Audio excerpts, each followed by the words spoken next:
So today we start principles of scientific management. ठीक है, तुसी टॉपिक दा हेडिंग देख रहे हो, principles of scientific management. ठीक है, ਆਪਾਂ ने scientific management ਦੇ principles करनी है. ठीक है, फर्स्ट ਜਿਹੜਾ है वो है science not rule of thumb.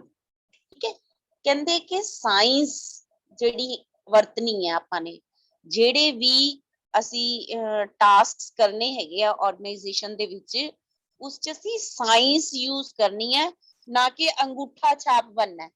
ਆਪਾਂ ਨੂੰ ਹੁੰਦਾ ਨਾ ਇੱਕ ਅੰਗੂਠਾ ਲਗਾਉਣ ਵਾਲਾ, ਇਹ ਉਸ ਅੰਗੂਠੇ ਦੀ ਗੱਲ ਕਰ ਰਹੇ ਨੇ ਵੀ ਅਸੀਂ ਅਨਪੜਾਂ ਵਾਲੇ ਸਟਾਈਲ ਚ ਕੰਮ ਨਹੀਂ ਕਰਨਾ, ਅਸੀਂ ਸਾਇੰਟਿਫਿਕ ਮੈਥਡਸ ਦੇ ਨਾਲ ਕੰਮ ਕਰਨਾ ਹੈ।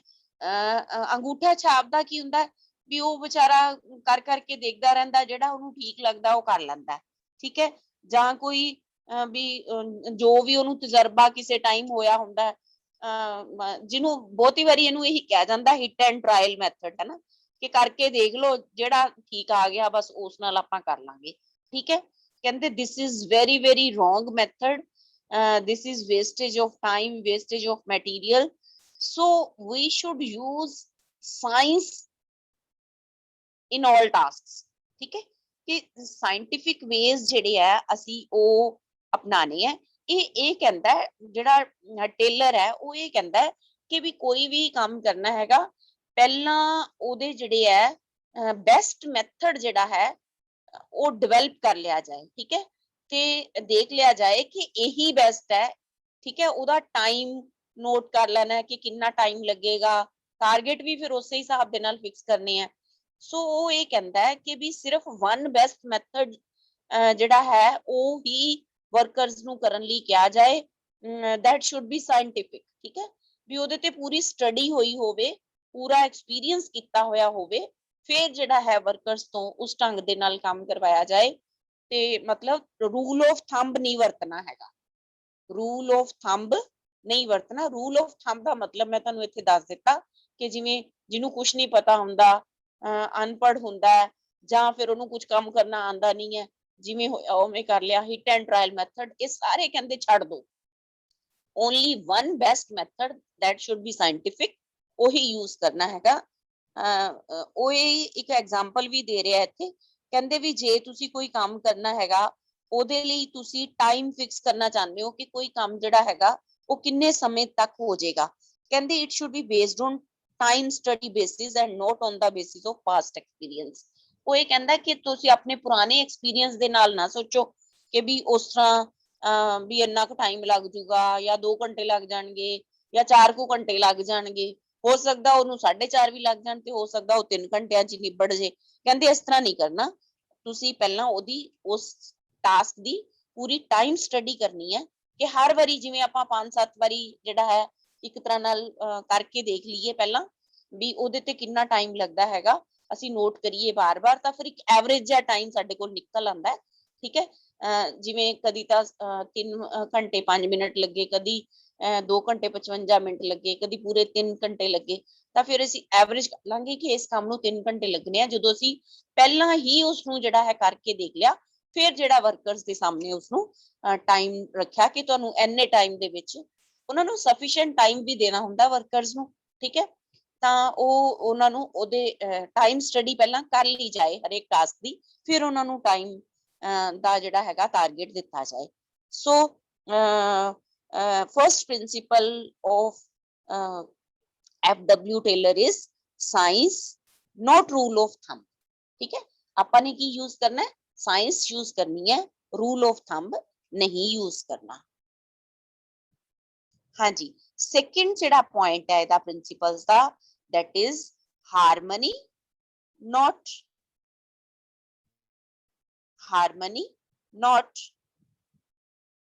discord, harmony not discord। ਠੀਕ ਹੈ, ਇਹਦਾ ਕੀ ਮਤਲਬ ਹੈ? ਹਾਂਜੀ, ਇਹਦਾ ਕੀ ਮਤਲਬ ਹੈ ਤੁਹਾਡੇ ਕੋਲ? ਇਹਦੇ ਵਿੱਚ ਹੈ ਕਿ ਹਾਰਮਨੀ ਦਾ ਮਤਲਬ ਇਹ ਹੁੰਦਾ ਕਿ ਅੱਛੇ ਰਿਲੇਸ਼ਨਸ। ਹਾਰਮਨੀ ਦਾ ਮਤਲਬ ਹੈ ਵੀ ਕੋਈ ਕਨਫਲਿਕਟ ਨਹੀਂ ਹੋਣਾ ਚਾਹੀਦਾ, मतलब कोई झगड़ा नहीं होना चाहिए। किदा डिस्कॉर्ड का मतलब है भी कन्फ्लिक्ट हैगा, कोई डिफरेंसेस हैगे ने वर्कर्स ते मैनेजमेंट दे, ठीक है।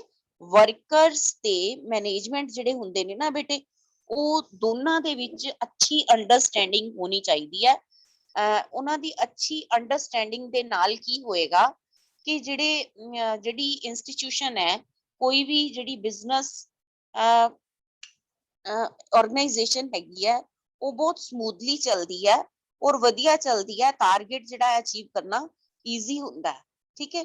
ਉਹ ਕਹਿੰਦਾ ਕਿ ਡਿਸਕॉर्ड नहीं होना चाहिए, मीन्स कि डिफरेंसेस नहीं होने चाहिए किदे किदे विच, मैनेजमेंट ते वर्कर्स दे विच। बेटे पुराने जमाने दे विच तां बंधुआ मजदूरां वाला काम हुंदा सीगा कि ਜਿਹੜੇ ਮਜ਼ਦੂਰ ਹੁੰਦੇ ਸੀ ਉਹਨਾਂ ਨੂੰ ਗੁਲਾਮਾਂ ਦੀ ਤਰ੍ਹਾਂ ਉਹਨਾਂ ਤੋਂ ਕੰਮ ਲਿਆ ਜਾਂਦਾ ਸੀਗਾ। ਉਹਨਾਂ ਦੀ ਕੋਈ ਗੱਲ ਜਿਹੜੀ ਸੀਗੀ ਉਹ ਨਹੀਂ ਸੀ ਸੁਣੀ ਜਾਂਦੀ, ਠੀਕ ਹੈ। ਤਾਂ ਉਹ ਜਿਹੜੇ ਵਰਕਰਸ ਹੁੰਦੇ ਸੀਗੇ, ਬਸ ਉਹ ਸਾਰੀ ਜ਼ਿੰਦਗੀ ਜਿਹੜਾ ਗੁਲਾਮਾਂ ਦੀ ਤਰ੍ਹਾਂ ਹੀ ਉਹਨਾਂ ਦੇ ਖੇਤਾਂ ਦੇ ਵਿੱਚ ਜਿਵੇਂ ਠਾਕੁਰ ਵਗੈਰਾ ਹੁੰਦੇ ਸੀ ਜਾਂ ਕੁਝ ਉਸ ਤਰ੍ਹਾਂ ਕੰਮ ਕਰਦੇ ਰਹਿੰਦੇ ਸੀਗੇ। ਬਟ ਜਿਹੜਾ ਹੁਣ ਜਿਹੜਾ ਟ੍ਰੈਂਡ ਚੱਲ ਰਿਹਾ ਹੈਗਾ, ਉਹਦੇ ਵਿੱਚ ਇਹ ਦੇਖਿਆ ਗਿਆ ਕਿ ਜਿਹੜੇ ਵਰਕਰਸ ਨੇ ਉਹਨਾਂ ਦੀਆਂ ਵੀ ਭਾਵਨਾਵਾਂ ਹੁੰਦੀਆਂ, ਫੀਲਿੰਗਸ ਹੁੰਦੀਆਂ, ਉਹ ਵੀ ਕੁਝ ਚਾਹੁੰਦੇ ਹੁੰਦੇ ਆ ਆਰਗੇਨਾਈਜੇਸ਼ਨ ਤੋਂ। ਉਹ ਜਿਵੇਂ ਮੋਸਟਲੀ ਕੀ ਹੁੰਦਾ, ਮੈਨੇਜਮੈਂਟ ਇਸ ਤਰ੍ਹਾਂ ਚਾਹੁੰਦੀ ਹੁੰਦੀ ਹੈ ਕਿ ਵੀ ਜਿਹੜਾ ਹੈਗਾ ਜਿਹੜੀ ਹੈ ਸੈਲਰੀ ਘੱਟ ਤੋਂ ਘੱਟ ਦਿੱਤੀ ਜਾਏ ਤਾਂ ਕਿ ਪ੍ਰੋਫਿਟ ਜਿਹੜਾ ਹੈਗਾ ਉਹ ਵੱਧ ਤੋਂ ਵੱਧ ਹੋਏ। ਲੇਕਿਨ ਵਰਕਰਸ ਜਿਹੜੇ ਆ ਇਸ ਨੂੰ ਇਹ ਸਮਝਦੇ ਆ ਵੀ ਸਾਨੂੰ ਯੂਟਿਲਾਈਜ਼ ਤਾਂ ਅਸੀਂ ਕੀਤਾ ਜਾ ਰਿਹਾ, ਕੰਮ ਅਸੀਂ ਕਰਦੇ ਆ, ਸਾਡੇ ਸਿਰ ਤੇ ਜਿਹੜਾ ਹੈ ਇਹ ਪ੍ਰੋਫਿਟ ਕਮਾਉਂਦੇ ਨੇ ਤੇ ਫਿਰ ਸਾਨੂੰ ਜਿਹੜਾ ਹੈ ਐਕਸਪਲੋਇਟ ਕਰਦੇ ਨੇ, ਮੀਨਸ ਕਿ ਸਾਨੂੰ ਸੈਲਰੀਜ਼ ਵਗੈਰਾ ਘੱਟ ਦਿੰਦੇ ਨੇ। ਉਹਨਾਂ ਦੀ ਇਹ ਕੋਸ਼ਿਸ਼ ਹੁੰਦੀ ਹੈ ਕਿ ਸਾਨੂੰ ਸੈਲਰੀਜ਼ ਜਿਹੜੀਆਂ ਵੱਧ ਤੋਂ ਵੱਧ ਦਿੱਤੀਆਂ ਜਾਣ, ਠੀਕ ਹੈ। ਤਾਂ ਬਟ ਜਿਹੜਾ ਕਹਿੰਦੇ ਇੱਕ ਵਿੱਚ ਦਾ ਰਸਤਾ ਜਿਹੜਾ ਅਪਣਾ ਲੈਣਾ ਚਾਹੀਦਾ ਹੈਗਾ ਕਿ ਉਹਨਾਂ ਨੂੰ ਜਿਹੜਾ ਹੈਗਾ ਇਸ ਤਰ੍ਹਾਂ ਕਰ ਲਿਆ ਜਾਏ ਕਿ ਉਹਨਾਂ ਨੂੰ ਜਿਵੇਂ ਪਹਿਲਾਂ ਤਾਂ ਇਹ ਕਹਿ ਦਿੱਤਾ ਜਾਏ ਕਿ ਆਪਾਂ 1 ਸਾਲ ਦੀ ਵੇਟ ਕਰਦੇ ਆ ਤੇ ਤੁਹਾਡੀਆਂ ਸੈਲਰੀਜ਼ ਵਧਾ ਦਿੱਤੀਆਂ ਜਾਣਗੀਆਂ। ਇਨ ਬਿਟਵੀਨ ਜਿਹੜਾ ਹੈ ਪ੍ਰੋਡਕਸ਼ਨ ਵਧਾ ਦਿਓ। ਪ੍ਰੋਡਕਸ਼ਨ ਜੇ ਆਪਾਂ ਵਧਾ ਲਵਾਂਗੇ, ਠੀਕ ਹੈ, ਉਹਨਾਂ ਦੇ ਕੰਮ ਕਰਨ ਦੇ ਤਰੀਕੇ ਬਦਲ ਦਈਏ ਜਾਂ ਕੁਝ ਹੋਰ ਕਰ ਦਈਏ ਜਾਂ ਜ਼ਿਆਦਾ ਪ੍ਰੋਡਕਸ਼ਨ ਜ਼ਿਆਦਾ ਕਰਾਂਗੇ ਤਾਂ ਸੇਲ ਵੀ ਵਧੇਗੀ, ਤਾਂ ਫਿਰ ਸਾਡਾ ਟੋਟਲ ਪ੍ਰੋਫਿਟ ਦੇ ਵਿੱਚ ਵੀ ਜਿਹੜਾ ਹੈ ਵਾਧਾ ਹੋ ਜਾਏਗਾ ਤੇ ਦੋਨਾਂ ਦਾ ਕੰਮ ਚੱਲ ਜਾਏਗਾ। ਉਸ ਵਧੇ ਹੋਏ ਪ੍ਰੋਫਿਟ ਦੇ ਨਾਲ ਵਰਕਰਸ ਦੀਆਂ ਸੈਲਰੀਜ਼ ਵੀ ਵਧਾਈਆਂ ਜਾ ਸਕਦੀਆਂ। ਸੋ ਜਿਹੜੀ ਹੈ ਕਿਸੇ ਵੀ ਇੰਸਟੀਟਿਊਸ਼ਨ ਦੇ ਵਿੱਚ ਜਾਂ ਕਿਸੇ ਵੀ ਆਰਗੇਨਾਈਜੇਸ਼ਨ ਦੇ ਵਿੱਚ ਹਾਰਮਨੀ ਹੋਣੀ ਚਾਹੀਦੀ ਹੈ, ਡਿਸਕॉर्ड ਨਹੀਂ ਹੋਣਾ ਚਾਹੀਦਾ, ਮੀਨਸ ਡਿਫਰੈਂਸਿਸ ਨਹੀਂ ਹੋਣੇ ਚਾਹੀਦੇ, ਉਹਨਾਂ ਦੀ ਆਪਸ ਦੇ ਵਿੱਚ ਬਣਨੀ ਚਾਹੀਦੀ ਹੈ। ਉਹਨਾਂ ਦੀਆਂ ਭਾਵਨਾਵਾਂ ਜਾਂ ਜੋ ਵੀ ਉਹ ਚਾਹੁੰਦੇ ਨੇ ਉਹ ਸੁਣ ਕੇ ਇੱਕ ਵਿੱਚ ਦਾ ਰਸਤਾ ਕੱਢਣਾ ਤਾਂ ਕਿ ਜਿਹੜਾ ਹੈ ਜਿਹੜੀ ਆਰਗੇਨਾਈਜੇਸ਼ਨ ਹੈ ਉਹ ਸਮੂਥਲੀ ਵਰਕ ਕਰੇ ਤੇ ਆਰਗੇਨਾਈਜੇਸ਼ਨ ਦੇ ਜਿਹੜੇ ਆਬਜੈਕਟਿਵਸ ਹੈਗੇ ਆ ਉਹ ਈਜ਼ੀਲੀ ਅਚੀਵ ਕੀਤੇ ਜਾ ਸਕਣ। ਹਾਂਜੀ ਬੇਟੇ, ਆਪਾਂ ਨੈਕਸਟ ਜਿਹੜਾ ਹੈਗਾ ਪ੍ਰਿੰਸੀਪਲ ਉਹਦੇ ਤੇ ਆਨੇ ਆ। FW ਟੇਲਰ ਦਾ ਜਿਹੜਾ ਥਰਡ ਉਹਦਾ ਪ੍ਰਿੰਸੀਪਲ ਹੈ, that is cooperation not individualism, ਠੀਕ ਹੈ। ਉਹ ਕਹਿੰਦੇ ਕਿ ਕੋਆਪਰੇਸ਼ਨ ਹੋਣੀ ਚਾਹੀਦੀ ਹੈ। ਕਹਿੰਦੇ ਇਸ ਦੇ ਵਿੱਚ ਹੈਗਾ ਕਿ ਜਿਹੜੇ ਵਰਕਰਸ ਨੇ ਤੇ ਜਿਹੜੀ ਮੈਨੇਜਮੈਂਟ ਹੈ ਉਹ ਕਿਸ ਤਰ੍ਹਾਂ ਕੋਆਪਰੇਸ਼ਨ ਜਿਹੜੀ ਹੈ ਲੈ ਸਕਦੀ ਹੈ। ਕਿ ਮੈਨੇਜਮੈਂਟ ਨੂੰ ਨਾ ਕਹਿੰਦੇ ਕੋਈ ਵੀ ਜਿਹੜੀ ਪਾਲਿਸੀ ਬਣਾਉਂਦੇ ਨੇ ਉਹ ਥੋਪਣੀ ਨਹੀਂ ਚਾਹੀਦੀ ਵਰਕਰਸ ਦੇ ਉੱਤੇ, ਕਿਉਂਕਿ ਸਭ ਤੋਂ ਵੱਡੀ ਜਿਹੜੀ ਗੱਲ ਇਹ ਹੈ ਕਿ ਦੇਖੋ ਲਿਖਤ ਪੜਤ ਕਰਨਾ ਇੱਕ ਵੱਖਰੀ ਗੱਲ ਹੈ, ਮੈਨੇਜਮੈਂਟ ਨੇ ਤਾਂ ਜਸਟ ਪਾਲਿਸੀਜ਼ ਬਣਾਉਣੀਆਂ ਨੇ, ਇੰਪਲੀਮੈਂਟ ਤਾਂ ਉਹ ਜਾ ਕੇ ਵਰਕਰਸ ਤੇ ਹੀ ਹੋਣੀਆਂ ਨੇ, ਕਿਉਂਕਿ ਕੰਮ ਜਿਹੜਾ ਕਰਨਾ ਉਹ ਵਰਕਰਸ ਨੇ ਹੀ ਕਰਨਾ, ਠੀਕ ਹੈ। ਜਿਸ ਤਰ੍ਹਾਂ ਕਿ ਤੁਸੀਂ ਉਹਨਾਂ ਨੂੰ ਇੱਕ ਟਾਰਗੇਟ ਦੇ ਦਿੱਤਾ ਕਿ 15 ਦਿਨ ਦੇ ਵਿੱਚ ਜਿਹੜਾ ਹੈ ਜਾਂ ਤੁਸੀਂ ਜਿਹੜਾ ਹੈ 1000 ਪੀਸ ਜਿਹੜਾ ਹੈਗਾ ਇੱਕ ਬੰਦੇ ਨੇ ਤਿਆਰ ਕਰਨੇ ਨੇ, ਠੀਕ ਹੈ। ਉਹ ਜੇ ਮੰਨ ਲਓ ਕਿ ਉਹ 15 ਦਿਨ ਦੇ ਵਿੱਚ ਤਿਆਰ ਹੀ ਨਹੀਂ ਹੋ ਸਕਦੇ, ਮਸਾਂ ਹੀ 700-800 ਤਿਆਰ ਹੋ ਸਕਦੇ ਨੇ, ਠੀਕ ਹੈ। ਜਾਂ ਇਹ ਵੀ ਹੋ ਸਕਦਾ ਕਿ 1200-1500 ਵੀ ਤਿਆਰ ਹੋ ਸਕਦੇ ਹੋਣ। ਨਾ ਤਾਂ ਤੁਸੀਂ ਉਹਨਾਂ ਨੂੰ ਘੱਟ ਟਾਰਗੇਟ ਦਿਓ, ਨਾ ਉਹਨਾਂ ਨੂੰ ਵੱਧ ਦਿਓ, ਪਰ ਜੋ ਵੀ ਕਹਿੰਦੇ ਕਰਨਾ ਹੈ ਤੁਸੀਂ ਕੀ ਕਰੋ ਕਿ ਜਦੋਂ ਵੀ ਕੋਈ ਪਾਲਿਸੀ ਬਣਾਣੀ ਹੈ ਉਦੋਂ ਵਰਕਰਸ ਨੂੰ ਜਿਨ੍ਹਾਂ ਨੇ ਐਕਚੁਅਲ ਚ ਕੰਮ ਕਰਨਾ ਹੈ ਉਹਨਾਂ ਨੂੰ ਜਿਹੜਾ ਟਾਰਗੇਟ ਦੇਣਾ ਹੈ ਉਹ ਫਿਕਸ ਕਰਨ ਤੋਂ ਪਹਿਲਾਂ ਬੁਲਾ ਲਿਆ ਜਾਏ, ਉਹਨਾਂ ਨੂੰ ਸਾਰਾ ਕੰਮ ਸਮਝਾ ਵੀ ਦਿੱਤਾ ਜਾਏ ਤੇ ਉਹਨਾਂ ਨੂੰ ਪੁੱਛ ਵੀ ਲਿਆ ਜਾਏ ਕਿ ਇਹ ਕੰਮ ਜਿਹੜਾ ਹੈ ਇੰਨੇ ਦਿਨਾਂ ਚ ਤੁਸੀਂ ਕਰ ਲੋਗੇ। ਜੇ ਉਹ ਯੈਸ ਕਰਦੇ ਨੇ, ਠੀਕ ਹੈ, ਤਾਂ ਉਹਨਾਂ ਨੂੰ ਜਿਹੜਾ ਹੈ ਟਾਰਗੇਟ ਉਸ ਹਿਸਾਬ ਦੇ ਨਾਲ ਉਹਨਾਂ ਨੂੰ ਦੇ ਦਿੱਤਾ ਜਾਏ, then they will do everything happily, ਠੀਕ ਹੈ, ਉਹ ਖੁਸ਼ੀ-ਖੁਸ਼ੀ ਕਰਨਗੇ ਤੇ ਉਹਨਾਂ ਨੂੰ ਬੋਝ ਨਹੀਂ ਲੱਗੇਗਾ।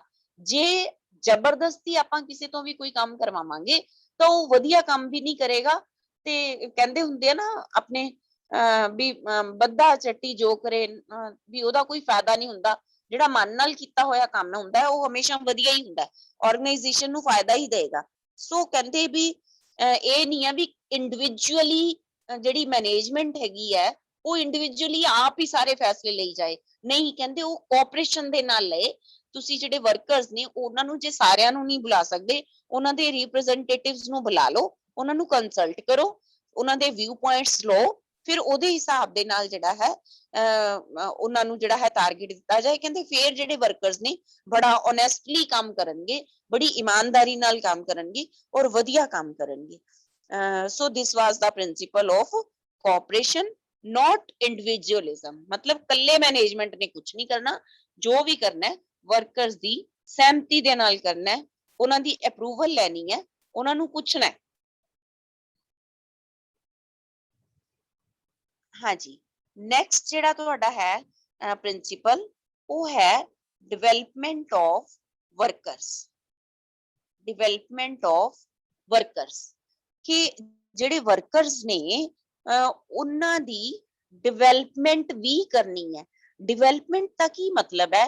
ਡਿਵੈਲਪਮੈਂਟ ਦਾ ਮਤਲਬ ਹੈ ਕਿ ਦੇਖੋ ਵੈਸੇ ਤਾਂ ਜਦੋਂ ਉਹਨਾਂ ਦੀ ਸਿਲੈਕਸ਼ਨ ਕੀਤੀ ਜਾਏ, ਜੇ ਸਾਇੰਟੀਫਿਕ ਵੇਜ਼ ਦੇ ਨਾਲ ਅਸੀਂ ਉਹਨਾਂ ਦੀ ਸਿਲੈਕਸ਼ਨ ਕਰਦੇ ਆ ਤਾਂ ਫਿਰ ਇਹ ਡਿਵੈਲਪਮੈਂਟ ਵਾਲੀ ਪ੍ਰੋਬਲਮ ਬਹੁਤ ਥੋੜੀ ਜੀ ਆਉਂਦੀ ਹੈ ਕਿ ਜਿਹੜਾ ਵੀ ਵਰਕਰ ਹੈ ਉਹਨੂੰ ਉਹਦੀ ਪ੍ਰੋਪਰ ਟ੍ਰੇਨਿੰਗ, ਉਹਨੂੰ ਨਿਊ ਮੈਥਡਸ ਸਿਖਾਏ ਜਾਣ, ਉਹਦੀ ਪੂਰੀ ਟ੍ਰੇਨਿੰਗ ਹੋਵੇ। ਉਹਦੀ ਸਿਲੈਕਸ਼ਨ ਕਰਨ ਲੱਗਿਆਂ ਹੀ ਪਹਿਲਾਂ ਤਾਂ ਧਿਆਨ ਰੱਖ ਲਿਆ ਜਾਏ ਕਿ ਜਿਹੜਾ ਵੀ ਤੁਸੀਂ ਉਹਦੇ ਤੋਂ ਕੰਮ ਕਰਵਾਉਣਾ ਚਾਹੁੰਦੇ ਹੋ ਕਿ ਉਹ ਉਸ ਕੰਮ ਦੇ ਕਾਬਿਲ ਹੈਗਾ। ਉਹਦੇ ਟੈਸਟ ਵਗੈਰਾ ਲੈਣੇ ਜਾਂ ਜੋ ਵੀ ਕਰਨਾ ਹੈ ਉਹ ਮਤਲਬ ਸਾਇੰਟੀਫਿਕ ਵੇਜ਼ ਦੇ ਨਾਲ ਜਿਹੜਾ ਹੈਗਾ ਉਹਦੀ ਜਿਹੜੀ ਹੈ ਸਿਲੈਕਸ਼ਨ ਜਿਹੜੀ ਹੈ ਕੀਤੀ ਜਾਏ, ਫਿਰ ਉਹਦੀ ਪ੍ਰੋਪਰ ਟ੍ਰੇਨਿੰਗ ਕਰਵਾਈ ਜਾਏ, ਠੀਕ ਹੈ, ਉਹਦੀ ਇੰਟਰਵਿਊ ਵਗੈਰਾ ਲੈ ਲਈ ਜਾਏ ਪਹਿਲਾਂ ਹੀ, ਠੀਕ ਹੈ, ਕੋਈ ਟੈਸਟ ਲੈਣੇ ਨੇ ਜਾਂ ਜੋ ਵੀ ਲੈਣਾ ਹੈਗਾ ਉਹ ਸਾਰਾ ਕੁਝ ਲੈ ਕੇ ਫਿਰ ਦੇਖ ਲਿਆ ਜਾਏ ਕਿ ਉਹਨੂੰ ਕਿੰਨਾ ਕੁ ਕੰਮ ਆਉਂਦਾ ਹੈ ਤੇ ਕਿੰਨਾ ਕੁ ਉਹਨੂੰ ਹੋਰ ਸਿਖਾਉਣ ਦੀ ਲੋੜ ਹੈ। ਉਸ ਹਿਸਾਬ ਦੇ ਨਾਲ ਜਿਹੜੀ ਹੈ ਉਹਦੀ ਟ੍ਰੇਨਿੰਗ ਕਰਵਾ ਦਿੱਤੀ ਜਾਏ। ਮਤਲਬ ਵੀ ਬੇਟੇ ਕੋਈ ਵੀ ਹੈ, ਹੁਣ ਜਿਵੇਂ ਤੁਸੀਂ ਹੋ, ਤੁਸੀਂ ਬੀਕਾਮ ਕਰਕੇ ਕਿਸੇ ਆਫਿਸ ਦੇ ਵਿੱਚ ਕੰਮ ਕਰਨ ਲਈ ਜਦੋਂ ਜਾਓਗੇ ਤਾਂ ਤੁਹਾਨੂੰ ਐਕਚੁਅਲ ਦੇ ਵਿੱਚ ਆਫਿਸ 'ਚ ਕੀ ਕੀ ਕੰਮ ਹੁੰਦਾ ਉਹ ਤਾਂ ਨਹੀਂ ਆਉਂਦਾ ਨਾ, ਠੀਕ ਹੈ।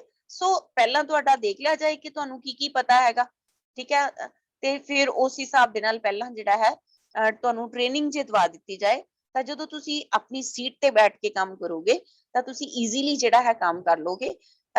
ਮੈਂ ਹੁਣੇ ਪਿੱਛੇ ਜਿਹਾ ਦੇਖਿਆ ਕਿ ਇੱਕ ਮੇਰਾ ਸਟੂਡੈਂਟ ਸੀਗਾ, ਉਹਦੀ ਜੌਬ ਲੱਗੀ ਤਾਂ ਫਿਰ ਉਹ ਕਹਿੰਦਾ ਮੈਨੂੰ 6 ਮਹੀਨੇ ਦੀ ਪਹਿਲਾਂ ਗਵਰਨਮੈਂਟ ਜੌਬ ਲੱਗੀ ਤਾਂ ਮੈਨੂੰ ਕਹਿੰਦਾ 6 ਮਹੀਨੇ ਪਹਿਲਾਂ ਮੈਂ ਟ੍ਰੇਨਿੰਗ ਤੇ ਸੀਗਾ ਚੰਡੀਗੜ੍ਹ, ਠੀਕ ਹੈ, ਤੇ ਹੁਣ ਮੈਨੂੰ ਜਿਹੜਾ ਹੈ ਮੇਰਾ ਆਪਣਾ ਜਿਹੜਾ ਡਿਪਾਰਟਮੈਂਟ ਆ ਉਹ ਦੇ ਦਿੱਤਾ ਗਿਆ ਤੇ ਮੈਂ ਹੁਣ ਇੱਥੋਂ ਸ਼ਿਫਟ ਹੋ ਰਿਹਾ, ਠੀਕ ਹੈ। ਸੋ ਇਹ ਤਾਂ ਹੀ ਉਹ ਫਿਰ ਦੇਖੋ ਇੰਟੈਲੀਜੈਂਟ ਵੀ ਸੀ, ਉਹਨੇ ਐਮਕਾਮ ਵੀ ਕੀਤੀ ਹੋਈ ਸੀਗੀ, ਠੀਕ ਹੈ, ਤੇ ਅਕਾਊਂਟਸ ਦਾ ਜਿਹੜਾ ਕੰਮ ਸੀਗਾ ਆਡਿਟ ਦਾ, ਠੀਕ ਹੈ, ਤਾਂ ਉਹਨੂੰ ਪਰ ਪਹਿਲਾਂ ਫਿਰ ਵੀ ਦੇਖੋ 6 ਮਹੀਨੇ ਉਹਨਾਂ ਨੇ ਟ੍ਰੇਨਿੰਗ ਟਾਈਮ ਤੇ ਰੱਖਿਆ ਤੇ ਫਿਰ ਉਹਨੂੰ ਐਕਚੁਅਲ ਦੀ ਵਿੱਚ ਉਹਦੀ ਆਪਣੀ ਸੀਟ ਤੇ ਜਿਹੜਾ ਹੈ ਬੈਠਣ ਦੀ ਆਗਿਆ ਹੋਈ।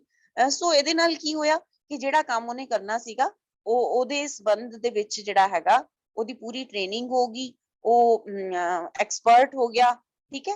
ਆਪਾਂ ਇਹ ਕੀ ਕੀਤਾ ਕਿ ਉਹਦੀ ਬੇਸਿਕ ਨੌਲੇਜ ਤਾਂ ਉਹਨੂੰ ਸੀਗੀ, ਠੀਕ ਹੈ, ਅਕਾਊਂਟਸ ਤਾਂ ਉਹਨੂੰ ਆਉਂਦਾ ਸੀਗਾ, ਤੇ ਪਰ ਉਹਨੂੰ ਕੀ ਕੀਤਾ ਅਕੋਰਡਿੰਗ ਟੂ ਜਿਹੜਾ ਉਹਨੇ ਕੰਮ ਕਰਨਾ ਉਹਦੇ ਅਕੋਰਡਿੰਗਲੀ ਜਿਹੜਾ ਹੈ ਉਸ ਦੀ ਵਿੱਚ ਡਿਵੈਲਪਮੈਂਟ ਕਰ ਦਿੱਤੀ ਗਈ ਕਿ ਉਹਨੂੰ ਟ੍ਰੇਨਿੰਗ ਜਿਹੜੀ ਹੈ ਕਰਵਾ ਦਿੱਤੀ ਗਈ, ਠੀਕ ਹੈ। ਤਾਂ ਇਹਦੇ ਨਾਲ ਕੀ ਹੁੰਦਾ ਜਦੋਂ ਉਹਦੀ ਕਈ ਵਾਰੀ ਜਿਹੜੇ ਵਰਕਰਸ ਹੁੰਦੇ ਨੇ ਉਹਨਾਂ ਨੂੰ ਜਦੋਂ ਆਪਾਂ ਟ੍ਰੇਨਿੰਗ ਕਰਵਾਉਂਦੇ ਆ ਤਾਂ ਉਹਨਾਂ 'ਚ ਬਹੁਤ ਕੁਝ ਵਧੀਆ ਵੀ ਹੋਰ ਕਰਨ ਦੀ ਜਿਹੜੀ ਹੈ ਉਹ ਟੈਲੈਂਟ ਜਿਹੜਾ ਉਹਨਾਂ ਦਾ ਬਾਹਰ ਆ ਜਾਂਦਾ ਹੈ ਤਾਂ ਫਿਰ ਵਧੀਆ ਕੰਮ ਕਰ ਸਕਦੇ ਨੇ, ਮੈਕਸਿਮਮ ਕੰਮ ਕਰ ਸਕਦੇ ਨੇ ਤੇ ਫਿਊਚਰ ਦੇ ਵਿੱਚ ਜਿਹੜਾ ਹੈ ਉਹ ਹਾਇਰ ਜੌਬਸ ਜਿਹੜੀਆਂ ਨੇ ਉਹ ਵੀ ਉਹਨਾਂ ਨੂੰ ਦਿੱਤੀਆਂ ਜਾ ਸਕਦੀਆਂ ਨੇ। ਤਾਂ ਪ੍ਰਮੋਸ਼ਨ ਵੀ ਤਾਂ ਇੱਕ ਤਰ੍ਹਾਂ ਦੀ ਬੇਟੇ ਡਿਵੈਲਪਮੈਂਟ ਹੀ ਹੈ। ਜੇ ਆਪਾਂ ਇੱਕ ਸੀਟ ਤੇ ਸਾਰੀ ਉਮਰ ਰਹਿਣਾ ਹੋਏ ਨਾ ਤਾਂ ਫਿਰ ਆਪਾਂ ਕੁਝ ਨਵਾਂ ਕਰਾਂਗੇ ਹੀ। ਤਾਂ ਜੇ ਆਪਾਂ ਨੂੰ ਪਤਾ ਹੋਵੇ ਕਿ ਆਪਾਂ ਇਸ ਸੀਟ ਤੇ ਆ, ਕੱਲ ਨੂੰ ਅਸੀਂ ਨਵੀਂ ਸੀਟ ਤੇ ਵੀ ਜਾਣਾ ਤਾਂ ਅਸੀਂ ਕੁਝ ਨਵਾਂ ਵੀ ਸਿੱਖਣ ਦੀ ਕੋਸ਼ਿਸ਼ ਕਰਦੇ ਹਾਂ। ਸੋ ਉਹਦੇ ਅਕੋਰਡਿੰਗਲੀ ਸਾਰਾ ਜਿਹੜਾ ਰੈਗੂਲਰ ਬਾਅਦ ਦੇ ਵਿੱਚ ਵੀ ਜਦੋਂ ਤੁਸੀਂ ਕੰਮ ਕਰਨ ਵੀ ਲੱਗ ਗਏ ਤਾਂ ਵੀ ਜਿਹੜਾ ਹੈ ਹੋਣੀ ਚਾਹੀਦੀ ਹੈ ਟ੍ਰੇਨਿੰਗ ਤਾਂ ਕਿ ਤੁਸੀਂ ਕੁਝ ਨਵਾਂ ਸਿੱਖ ਸਕੋ। ਜਿਵੇਂ ਪਹਿਲਾਂ ਲੋਕ ਟਾਈਪਰਾਈਟਰ ਤੇ ਕੰਮ ਕਰਦੇ ਸੀਗੇ, ਠੀਕ ਹੈ, ਫਿਰ ਕੰਪਿਊਟਰ ਆ ਗਏ, ਤਾਂ ਫਿਰ ਉਹਨਾਂ ਦੀ ਜਿਹੜੀ ਹੈ ਟ੍ਰੇਨਿੰਗ ਕਰਵਾਉਣੀ ਜ਼ਰੂਰੀ ਸੀ, ਠੀਕ ਹੈ। ਉਹ ਪਹਿਲਾਂ ਜੌਬ 'ਚ ਸੀਗੇ, ਨਾਲੇ ਜਦੋਂ ਵੀ ਕੋਈ ਮਸ਼ੀਨਾਂ ਨਵੀਆਂ ਆਉਣਗੀਆਂ ਜਾਂ ਕੋਈ ਨਵਾਂ ਪ੍ਰੋਡਕਸ਼ਨ ਸ਼ੁਰੂ ਕਰਨਾ ਹੈਗਾ, ਤਾਂ ਜਿਹੜੇ ਪੁਰਾਣੇ ਵਰਕਰਸ ਨੇ ਉਹਨਾਂ ਨੂੰ ਨਵੀਂ ਟ੍ਰੇਨਿੰਗ ਜਿਹੜੀ ਹੈ ਦੇ ਕੇ ਤਾਂ ਉਹਨਾਂ ਦੀ ਜਿਹੜੀ ਹੈ ਸਕਿੱਲ ਡਿਵੈਲਪਮੈਂਟ ਕੀਤੀ ਜਾਣੀ ਜ਼ਰੂਰੀ ਹੁੰਦੀ ਹੈ, ਠੀਕ ਹੈ ਬੇਟੇ। These were the 4 principles of F.W. Taylor, scientific principles ਸੀਗੇ।